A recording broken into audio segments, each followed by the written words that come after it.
Hi everyone, and welcome to 3D Survey Tutorials. Today we'll show you how to import images from drones such as DJI Phantom, Inspire 1, eBee, or any other that have geotagging capabilities.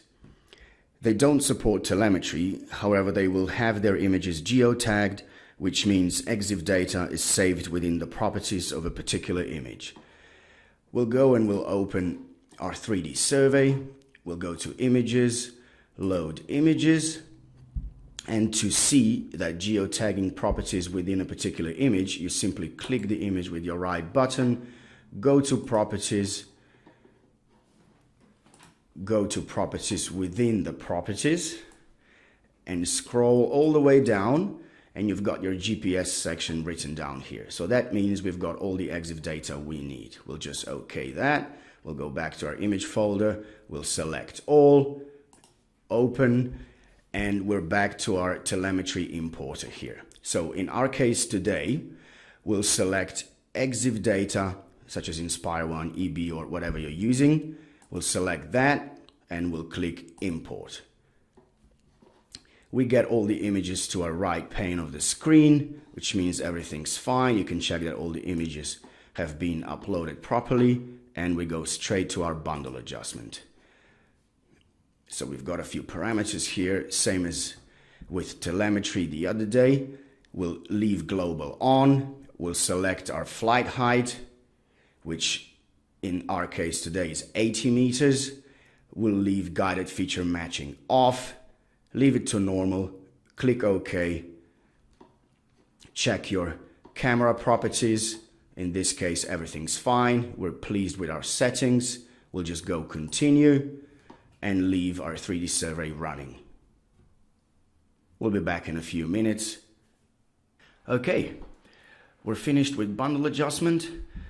This is our auto orientation summary here. You can go and check that everything's fine. We've got a few differences here in GPS. That's expected. We're dealing with 1.5 meter accuracy with our GPS, so all these total numbers down here are totally expected. We're pleased with our results. We'll just click OK. Now, we could use additional coordinates from ground control points and upload a text file and improve our orientation. But today, we don't need that, so we'll skip that step and we'll go straight to reconstruction. So we'll click that.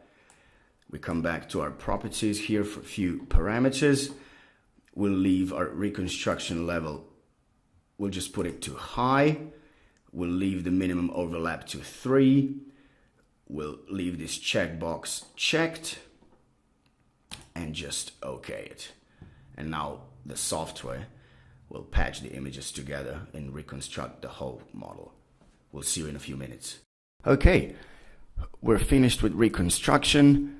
So this is our result, a dense point cloud with all the images and all the realistic colors. So we need these points to generate our surface models and our orthophotos. But before we do that, we have to go and classify our point cloud. So let's click Classification. And we get to our first step with a few parameters. These work, as we mentioned before, for 99% of your situations. We'll just OK that and click Next. Our 3D survey is getting ready for our step 1, where, as usual, we'll select all the big terrain patches and get rid of all the buildings and other obstructions. All right, this is it. First step's ready. So let's go and find our terrain points and click on some of the big regions of the terrain. So this is it. You get all the terrain in one go. Just OK that. Go next. And this is where we get to the second step. Now the program will classify all the points. This is it. Just finish it if you're satisfied with your result. And now we get back to our main screen, where we double check all the points and click Delete Other to finally get rid of all the obstructions. Press Escape on your keyboard to unselect your model. Go to DSM, Calculate New, and check your parameters once again. This works for us just fine, and we'll just go and click calculate. Okay, that was quick.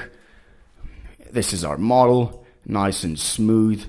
You can rotate it around, make sure that everything looks fine, and upon being satisfied with your result, we'll go and select DOF, which is digital orthophoto. We'll go calculate new, check our parameters. If you're okay with that desired resolution, just leave it as it is and click calculate.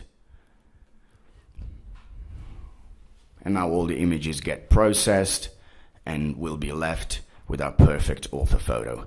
Let's give the software a few minutes and we'll see you then. All right, our orthophoto is generated. You can zoom in, rotate it around, make sure all the lines have been patched up together properly.